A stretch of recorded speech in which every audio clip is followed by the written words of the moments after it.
Greetings, everyone. I'm Mar. Once again, this is my opinion. As you can tell from the title up there, I'm continuing my reviews of Everybody Loves Raymond. We are almost at the end of Season 6. Before I get too far into it, just want to apologize for the fact that this video is coming up late. A combination of feeling a little under the weather, and then, of course, the post-convention soreness. My back is hurting in the chair, as one of my TikToks went. Now, we are on an episode that is another Emmy-winning episode. And this one is acting, and it's now time for our main star, Ray Romano, to take the trophy. And we're going to get my thoughts on that. This, of course, is episode 18, The Breakup Tape. It's one written by Tom Caltabiano and Aaron Shuri. And since those two are names you've heard a lot, you know how they handle the characters by this point in the show. And I'll say that they definitely give Ray some good material to work with and the other actors to bounce off with him with. So I'll say definitely an Emmy well earned, but we'll get to that. Just another reminder, if you want to support the channel, both the Patreon and PayPal links are down below. If you just want to do one-off support, go the PayPal route. And if you want to continuously support the channel, gain access to videos early, and also be able to suggest topics for future videos, including movie reviews involving putting cookies down, stay tuned for that, go the Patreon route. Either way, your support is appreciated. The Breakup Tape. This is another one I saw in syndication. I know by this point you're going to be like, huh? But just so you know, I'm going to be continuing to say that at least for another season. By the end of Season 7, you probably won't be hearing it as much. Most of that's going to be first time watching it on the DVD. But this is one I definitely enjoyed. And I still do. Definitely one that, now that I'm a bit older, and have had some relationships since I first saw this episode, so we'll get into that. Now, the episode begins. Ray's hanging out in his bedroom in his underwear, just doing random stuff.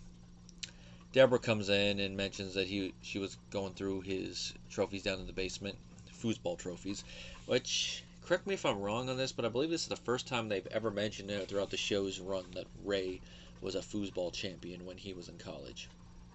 And he's mentioning it.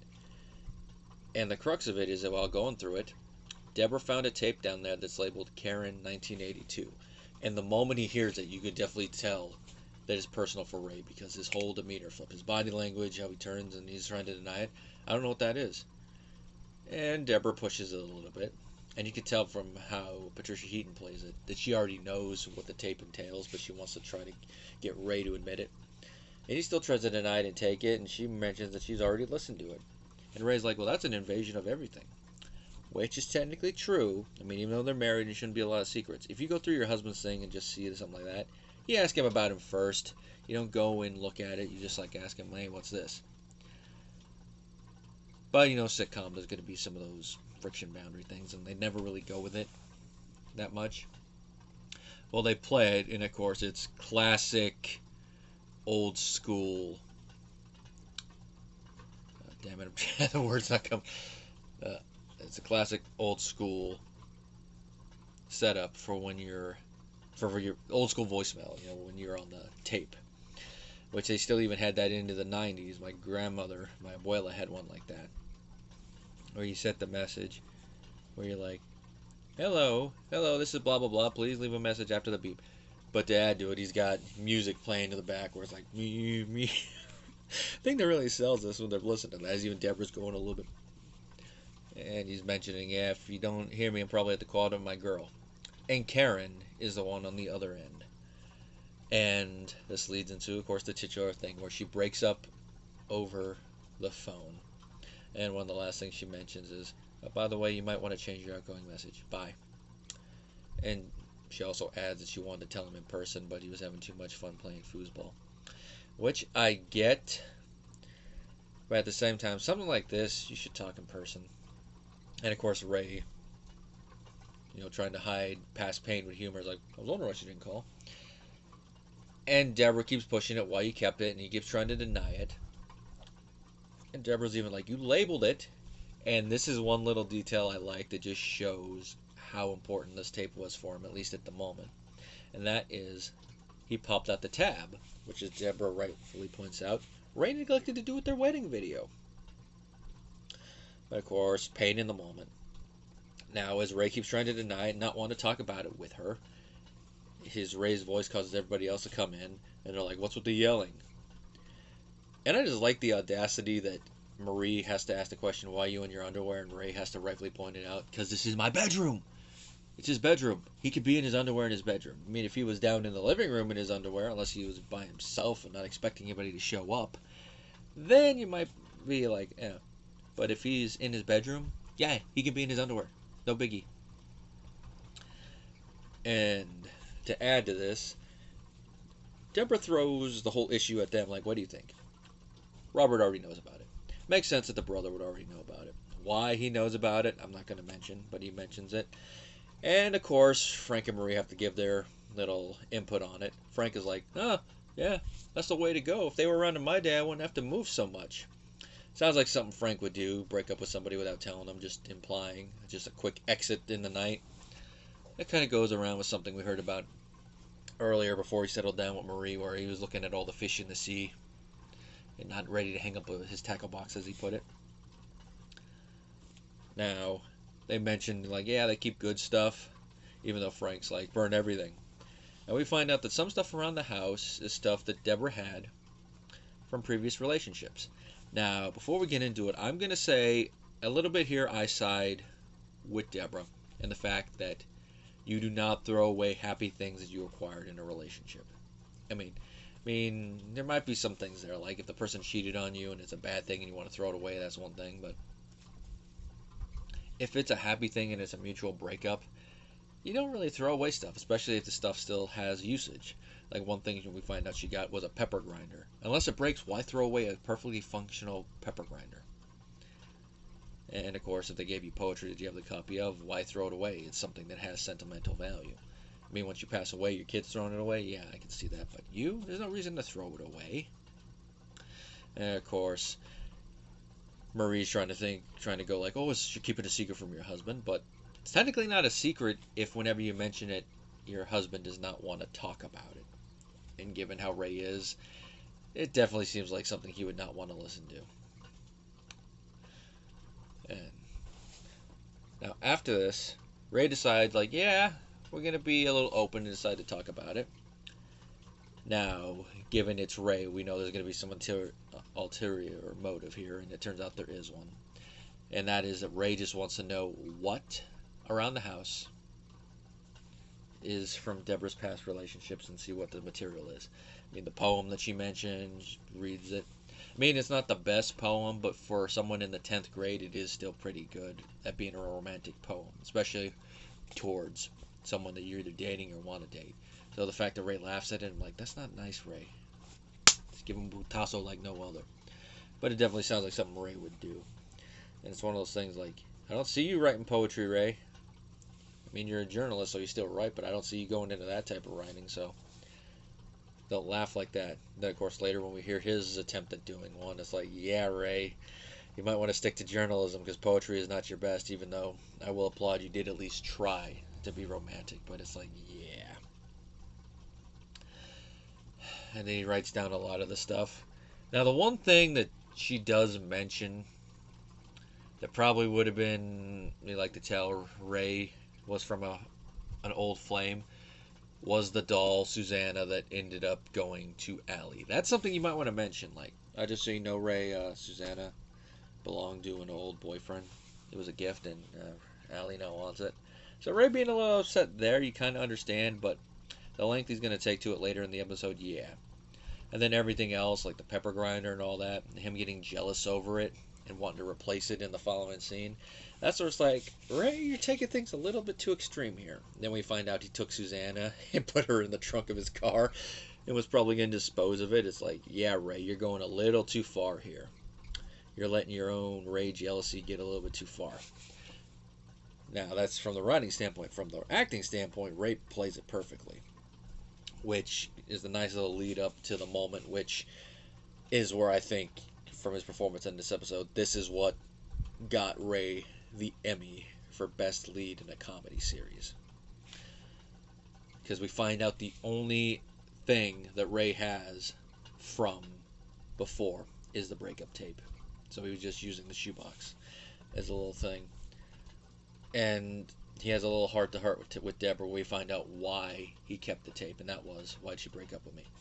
Now, years later, him in a happy marriage that's a decade in, and a relationship even longer with Debra, it makes you wonder why he still had the tape. Why didn't he throw it away? Tell Debra and then throw it away or something. But I guess he kept it in there, kind of forgot about it in the back of his head, and then some of the emotions coming in, and that is, why'd she break up with me?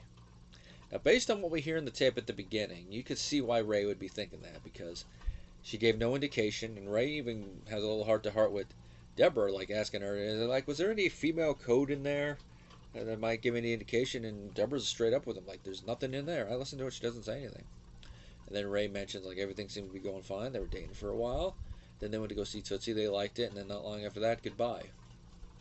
Now, given how we see Ray behave, it could probably be something else, one of his lower tendencies. I mean, some of his more negative qualities, like I mentioned, him being a man-child, but at college that might not have been a big issue. Some of his other stuff, they might have been popping up a little bit, and Karen might not have liked that and been like, yeah, I gotta cut my ties. Doesn't excuse, at least from how I look at it, her not doing it like this, but you can kind of understand her looking at it like, is this the type of person I want to be with for years and all that? Still, there's a phrase called communication,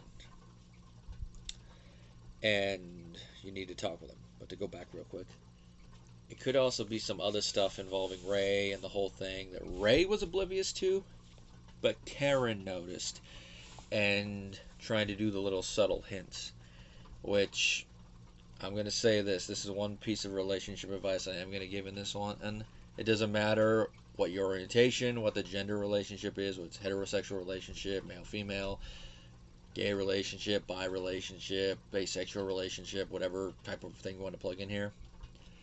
If you're having an issue in the relationship and you are trying to communicate this with subtle hints, be them body language, subtle verbiage, and the other thing, and your partner's not getting it, it's time to stop giving subtle hints, especially if it's obvious that they don't get subtle hints like that. You have to come out and actually say it. You got to approach it delicately, but you got to still bring it up. And yes, before anyone asks, that is a little bit of me speaking from relationship experience there.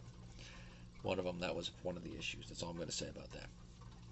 So I'm going to say if Karen was having issues with it, she should have approached Ray. Now there's a possibility she had tried to, and Ray, being a Ray, didn't do it. Or combined with other things she saw, maybe even a talk, it's not going to work. Because we've seen Ray and Debra have their little heart-to-hearts, and then they go back to the status quo, but that's more a result of, say it with me, sitcom writing than anything else. If it actually was following strict continuity writing, by this point in the series, Ray should have changed a little bit. Or not. It's going to depend on what the writers want, their whims. Now, she could have approached it a little bit better. But just wholesale deciding to walk away, break up like that, that's not kosher the way I look at it. Now, she said she wanted to tell him in person, but he was having too much fun. She could have talked with Ray after the fact and explained the reasons for why she didn't want to.